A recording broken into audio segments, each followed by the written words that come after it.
bishaaro ayaan kuu sidaa ma tahay arday u baahan inuu barto farqixinta iyo shuruucdeeda waliba adigoo gurigaaga ama goobtaada shaqo jooga haddaba haddii ay jawaabtaada haa tahay waxaa si rasmi ah noogu furmay diiwaangelinta gruubkii 15aad ee online-ka waana casharo duuban oo sharxan oo shuruucda wataan kuwaas oo ay horey uga aflixeen kumanaan arday Soomaaliyeed ee joogo daafaha dunida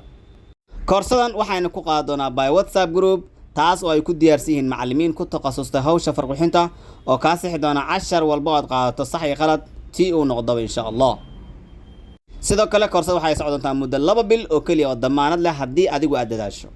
koorsadu waxay bilaabi doontaa 5 bisha June ee soo aadan ka hor waa inaad isdiiwaan gelisaa haddii aad doonaysid inaad ka faa'iidayso koorsadan insha Allah haddaba si aad isaga diiwaan geliso koorsadan waxaad la xiriirtaa lambarkan kaaga muuqda shaashada WhatsApp ama call tii adiga ku fudud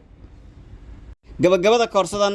waxaad awood u yeelan doontaa biidnillahi alkariim inaad samaysato saxiix adiga ku gaara kaas oo ku fadhiya sharci lagana ku biikina inagana waxaynu kugu saacidoon design-ka